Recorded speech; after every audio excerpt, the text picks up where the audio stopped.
जी और आप देख रहे हैं सुप्रीम पावर न्यूज। आइए नजर डालते हैं आज की बड़ी खबर महाराष्ट्र के नागपुर से। देखे ग्राउंड रिपोर्ट। 14 अक्टूबर धम्म प्रवर्तन दिन पर नागपुर शहर में न्यू बाबुल खेड़ा और सावित्रीबाई फुले नगर जादू महल चौक में भव्य भोजन दान। धम्म प्रवर्तन दिन पर विशेष कवरेज। धम्म प्रवर्तन दिन पर नागपुर शहर में जगह जगह भव्य भोजन दान। 14 अक्टूबर के दिन बाबा साहब ने नागपुर दीक्षा भूमि में बौद्ध धर्म 3,80,000 लोगों के साथ स्वीकारा था। बौद्ध धर्म को मानने वाले लोगों ने क्या कहा, आइए जान लेते हैं।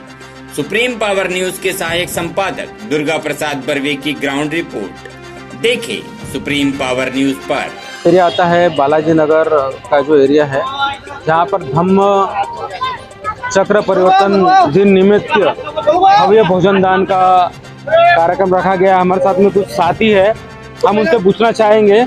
सर, आपका परिचय बता दीजिए। सर, मेरा नाम धर्मेंद्र डुबले है।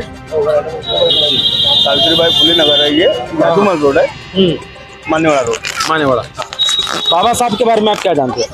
सर, आज के दिन 1956 में 14 अक्टूबर के आज के दिन बाबा साहब ने नागपुर की दीक्षा भूमि में, ऐतिहासिक दीक्षा भूमि पर बौद्ध धर्म स्वीकारा था। कितने लोगों के साथ स्वीकारे? 5 लाख लोगों के साथ। क्या बात है, बहुत नॉलेज है सर आपको। नहीं ये सर, ये थोड़ा जानकारी होना चाहिए नहीं सर। तो किस खुशी में आप भव्य भोजन दान कर रहे हैं? सर, वो इन्हें हिंदू धर्म छोड़ के बौद्ध धर्म, हिंदू धर्म त्याग कर बौद्ध धर्म की दीक्षा ली उन्होंने। हमको ऐसा लगता है कि बाबा हम कुछ जंजीरों से मुक्ति पाए और बौद्ध धर्म को हमारे पूर्वजों ने स्वीकार किए, इसलिए हमको खुशी संविधान से काम होगा कि उनके बोलने से काम होगा। आपको क्या लगता है, संविधान बदलने की सोच रहे क्या लोग? भाजपा वाले लोग, कांग्रेस वाले लोग सोच रहे, कैसा लगता है? कांग्रेस वाले नहीं, लेकिन बीजेपी की सोच है, लेकिन वो नहीं बदल पाएंगे क्योंकि पूरा देश जल उठेगा उसके लिए, तो नहीं बदल सकते। आप जो भव्य भोजन दान कर रहे हैं, कितनी खुशी महसूस हो रही है और कितने लोग आपके साथ में, कितने लोग संगठन है आपका, कितने लोगों का संगठन है बताइए? सर, हमारा भीम सैनिक मंडल है और हमारे साथ में 100-150 कार्यकर्ता जुड़े हुए हैं और हम 2-3 हजार लोगों का हर साल ऐसा लंगर करते हैं जी। कितनी खुशी होती है करके, क्या महसूस होता है आपको? सर, बहुत खुशी महसूस होती है।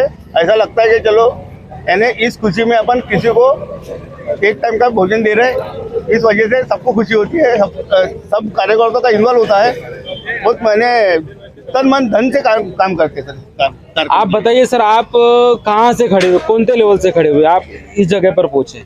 नहीं सर, हम तो बस साधारण कार्यकर्ता और कार्यकर्ता ही रहेंगे।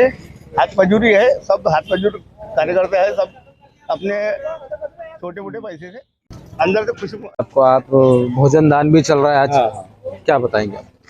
जैसे कि मैं चाहता हूँ, बाबा साहब ने हमको 1956 में 14 अक्टूबर के दिन जो हमारी गुलामगिरी थी, गुलामगिरी से उन्होंने बौद्ध धम्म देके हमको गुलामी से मुक्त किया और आर्टिकल 15 अनुसार आज समानता, यहाँ पे सभी लोग हैं, कोई बौद्ध है, कोई एसी है, कोई माता। बाबा साहब ने संविधान लिखा है, जो संविधान के ऊपर ये देश चल रहा है और मंत्री भी होगा, मुख्यमंत्री भी होगा, वो भी संविधान के ऊपर चल रहा है। संविधान जो बाबा साहब शिशु में इतनी ताकत नहीं थी बाबा साहब की संविधान लिखने की, जो उसने लिखा तो सभी जाति धर्म के लिए लिखा है, अकेले एक ही जाति के लिए। फिर उसको बाबा साहब का जो संविधान है वो संविधान के ऊपर चलने को होना।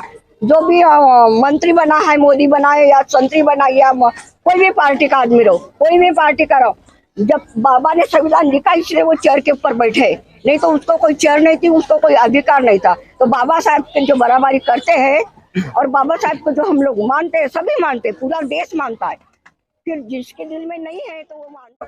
ये भारत देश में सभी जाति धर्म के लोग रहते हैं और हिंदू धर्म कैसा हो जाएगा, ये तो पूरा देश बर्बाद हो जाएगा। इसीलिए सभी जातिवादी तो सब जात धर्म सबको अपना अपना अधिकार बाबा साहब ने सभी जात के लिए, सभी धर्म के लिए लिखा है।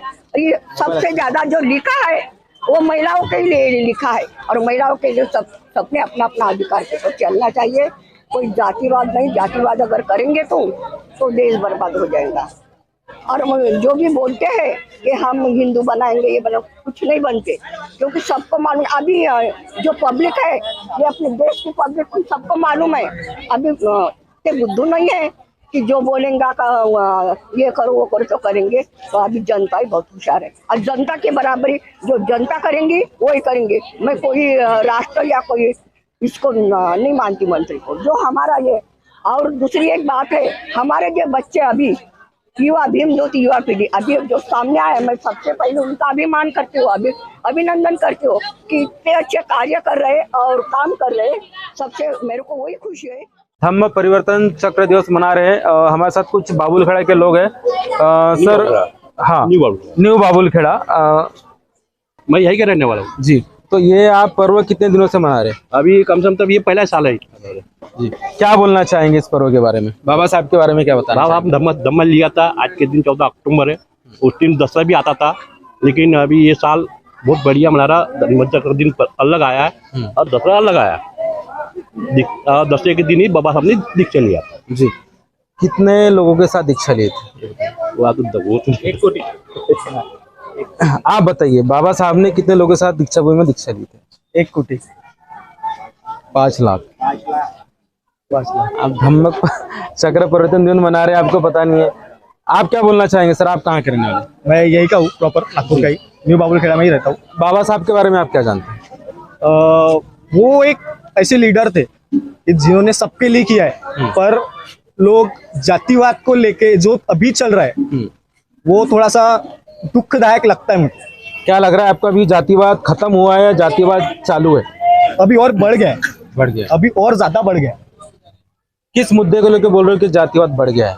मैं वो जो चल रहा है, सरकार जो चल रही है अभी, और जो हिंदू राष्ट्र वाली बात चालू है, उसको लेकर मैं बोल रहा हूँ कि जातिवाद बढ़ गया है। इसको कम करने के लिए बाबा साहब ने संविधान में लिखा था कि हिंदू राष्ट्र है। नहीं, बिल्कुल नहीं। इंडिया दैट इज भारत, ये पहली लाइन है। उसके बाद में कॉन्स्टिट्यूशन चालू होता, उसके बाद में अपना कॉन्स्टिट्यूशन चालू होता, जितने भी आर्टिकल्स है उसके बाद में चालू होते। पर इंडिया और भारत एक ही है, और अपना राष्ट्र जो है धर्मनिरपेक्ष है। मतलब सभी धर्मों के लोग यहाँ पे रह सकते हैं, अपने खुशी से अपना कमा के अपना खा के सब लोग रह सकते हैं ये इंडिया में। पर जो भी लोग हैं जो सरकार में बैठे हैं, सत्ता में बैठे हैं, वो ये क्या बोलेंगे बाबा साहब? बाबा साहब वो ऐसे हस्ती का नाम है जिन्होंने आदमी हो या कोई भी शख्स हो, जिसके बारे में हर पॉइंट लिखा हुआ गया है, उसी के भरोसे ये पूरा संसार चल रहा है अभी यहाँ फिलहाल देश के अंदर। नागपुर तो बहुत बड़ा शहर है, और आप आज धम्म चक्र परिवर्तन दिन के निमित्त में काफी सारे लोगों को भोजन दान कर रहे हैं। ये क्यों कर रहे हैं? ये भोजन दान का महत्व ये है, इसलिए है कि आज का जो दिन है 14 अक्टूबर 1956 में, जब डॉक्टर बाबा साहब अम्बेडकर ने सभी धर्मों का पढ़ाई की, उन्होंने देखा कि किस धर्म में किस तरह से व्यवहार होता है, किस तरह से किस बाबा साहब जी ने 14 अक्टूबर के दिन क्या किए थे? धम्म दीक्षा लिए थे, बुद्ध धम्म कहाँ पे लिए थे? दीक्षा भूमि में, नागपुर में।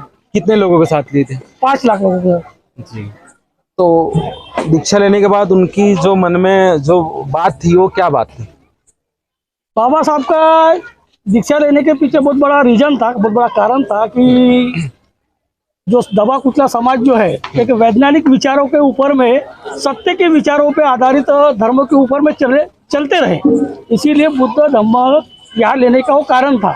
हिंदू धर्म का त्याग करने के पीछे यही सबसे बड़े कारण था, क्योंकि हिंदू धर्म जो उस समय पे और आज भी है कि जिस तरह से वहाँ का वातावरण है, जिस तरह से हम देखते हैं उसके धर्म के। जी, बाबा साहब डॉक्टर भीमराव अंबेडकर के बारे में आप क्या जानते हैं? बाबा साहब ने अपना बहुत बड़ा बलिदान दिए इस समाज के लिए, अपने बच्चों कौन से को समाज के लिए? भी, इन दलित समाज के लिए, पिछड़ों के लिए। जी, दलित समाज के बारे में क्या बोलेंगे सर आप? दलित समाज जो पिछड़ा बहुत ही, यानी उनके ऊपर जो अत्याचार हो रहा था, गुलामी में जी रहे थे, वो गुलामी से निकाल कर बाबा साहब ने बहुत बड़ा जीवन दान दिए हमें। तो इस दिन का हमको बहुत महत्व है ना, ऐसा लगता है कि ये धम्म का प्रचार प्रसार होना चाहिए। ये माध्यम से हम ये कार्यक्रम को अंजाम देते हैं। जी, तो आप आज दीक्षा में गए थे सर आप? हम देखो, सुबह से हम हमारे कार्यक्रम में लगे हैं। तो जहाँ तक हमारे नागपुर वासियों का सवाल है, तो हर नागपुर वासियों ने ये दिन को दीक्षा में जाना चाहिए, और ये दिन का महत्व समझना भी चाहिए और लोगों को समझाना भी चाहिए। तो ये थे हमारे साथ में कुछ ग्रामीण मानेवाड़ा से, और उन्होंने सावित्रीबाई फुले नगर एक चौक है यहाँ पर, हमने उनसे चर्चा की है। उन्होंने अपनी प्रतिक्रिया यहाँ पे हमें दी है।